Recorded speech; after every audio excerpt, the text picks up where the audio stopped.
Hi YouTube, welcome back to my channel. I've got loads of lovely things to show you that I've hardly had any time to open, let alone use.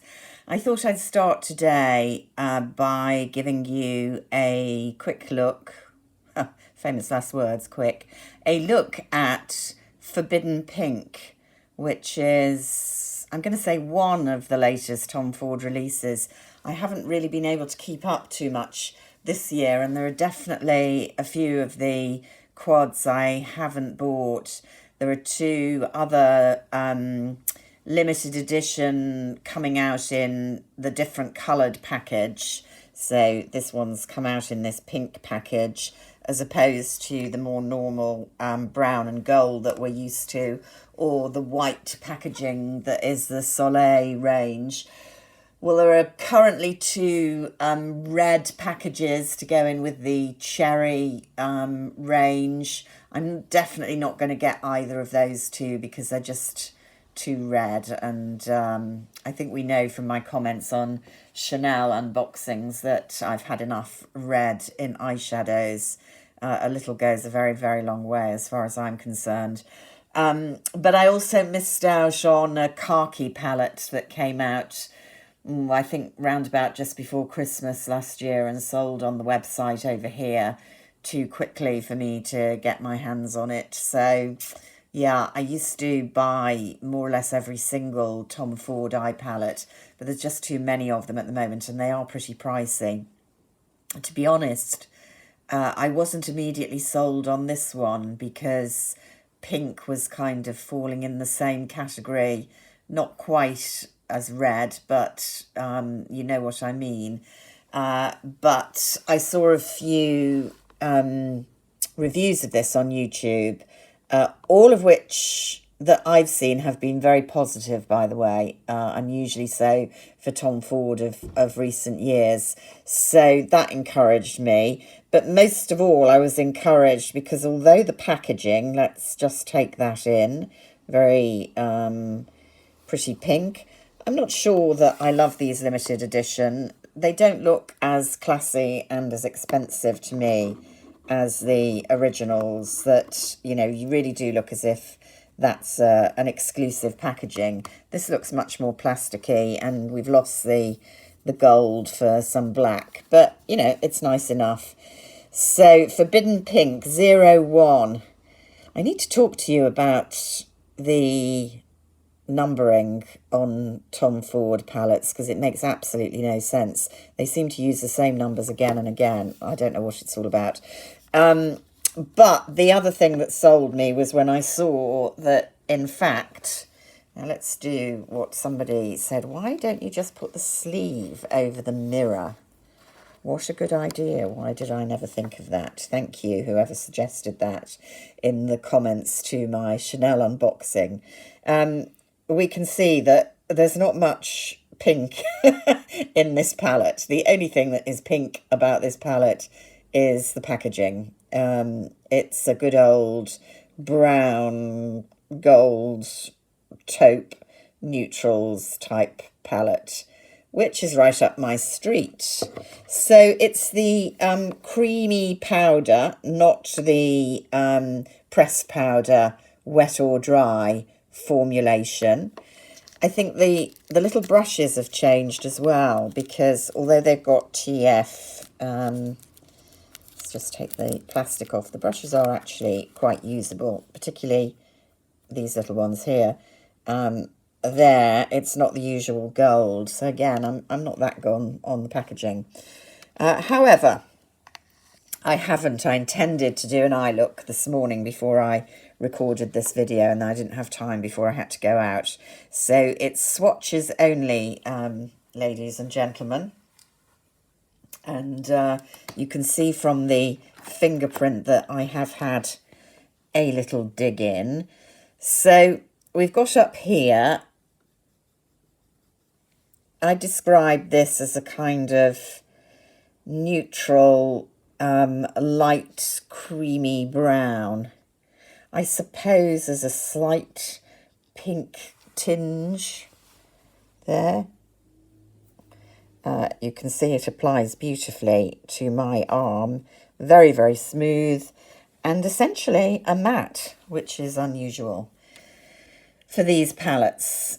Then we've got the one I'm most excited about from what I've seen, and I'd call this a kind of slightly shimmery taupe with a touch of gold, metallic pearl, super soft.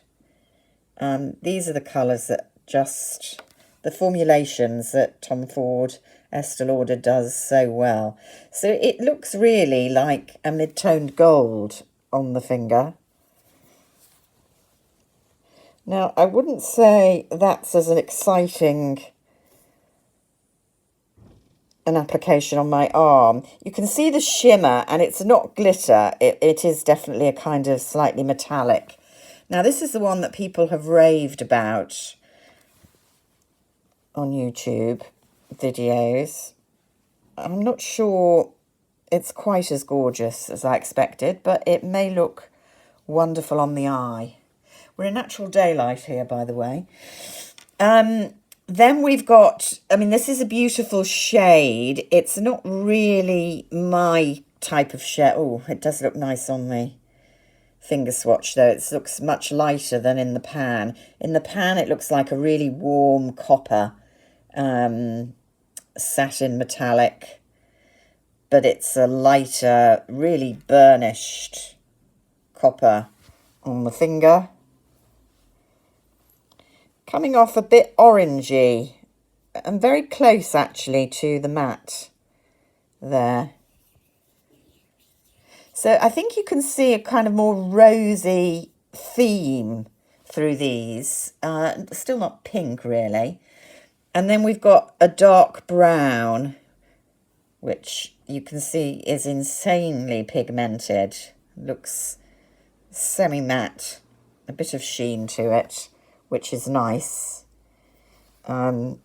Swatches really, really well. I mean, this is a beautiful formulation because most really pigmented browns, blacks, you get a lot of kind of powdery fall away and uneven colour. And you can see there with no problem.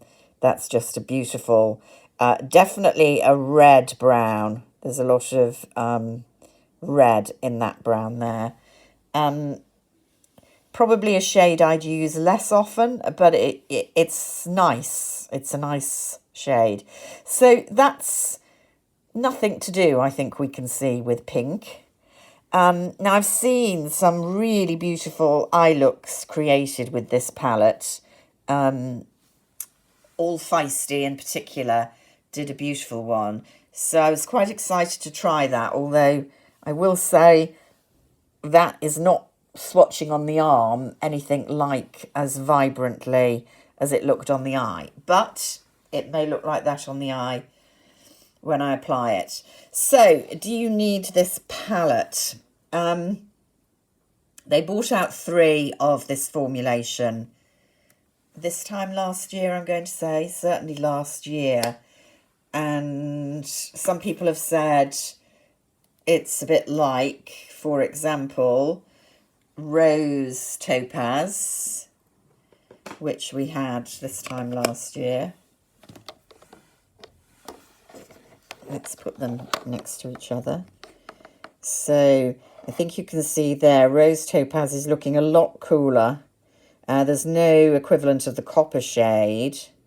Let's just remind ourselves of what that more shimmery shade. You can see I have used this one a little bit. I mean, you can dig into these for ages before they show any signs. That's still beautifully soft. Yeah, now that's interesting, isn't it? Because it looks kind of glittery in the pan, but they're both. So last year's, this one's got far more kind of rose in it. That's a more kind of true gold. You can see much cooler brown and 2 lighter shades. So Rose Topaz, sufficiently different, I think. Same kind of idea in terms of the textures that are there.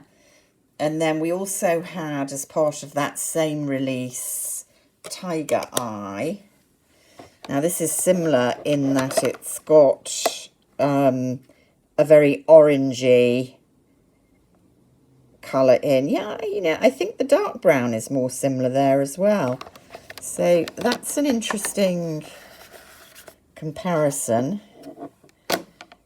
Let's have a look at the copper there. Haven't used this one as much. Now you can see there that's why it's quite misleading in the pan, because that shade has a real metallic gold to it. Much, much lighter when you swatch, although they look quite similar in the pan. And you can see this gold, yeah. Again, much more kind of goldy. I must use this Tiger Eye a little more, actually. And the brown, how similar is that? Yeah, pretty similar, but a cooler brown. I actually prefer that one.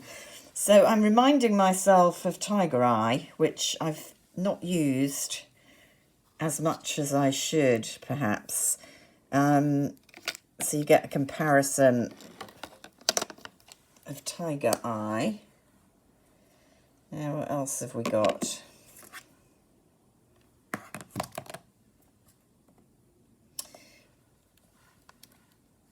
Rose Topaz we've looked at, Tiger Eye we've looked at, Smoky Quartz was the other one last year. Gosh.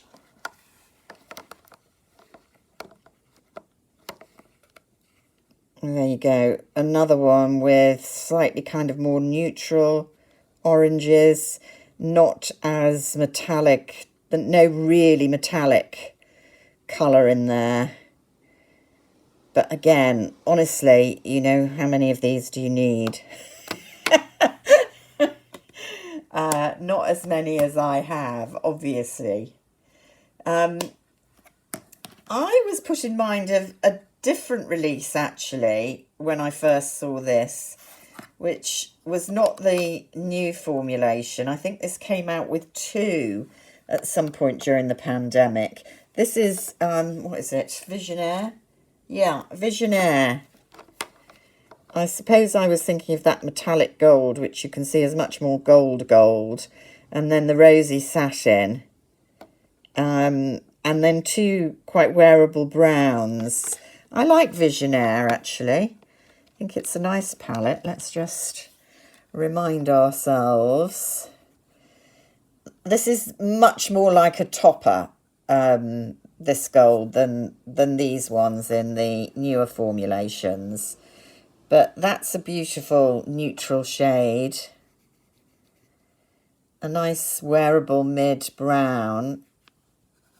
And a more kind of satin brown.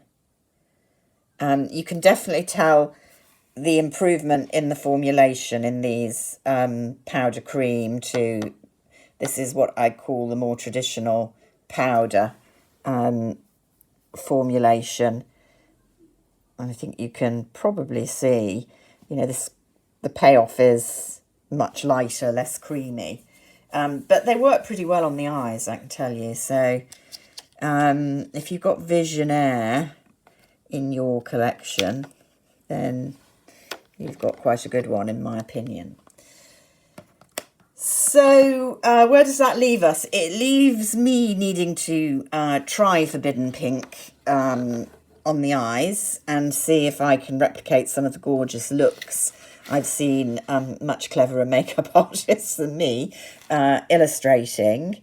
The formulation seems absolutely gorgeous, and I'm guessing from the way it's swatching very easily on my arm, there's going to be minimal to no fallout. And definitely these, shall we say, metallic pearls, I tend to call them, that we've got that look a bit glittery in the pan and have that kind of more wet look kind of glitter than pieces of glitter, are definitely preferable to me than the older toppers that we saw in Tom Ford palettes and indeed Charlotte Tilbury palettes when they first came out. So you can definitely see how the formulations are improving as time goes on. I have actually been having a kind of clear out of my Tom Ford palettes, of which I have a huge number. If there's any interest, I will kind of go back and show some of the kind of groups of similar ones that I've got, because horror of horrors, I have Tom Ford palettes going back to at least 2010, and they're all still usable, over 10 years old, and some of those early ones still look absolutely fine on the eyes, working wondrously. So don't believe the makeup time limits of 24 months. With a good quality formulation, an eyeshadow lasts much longer.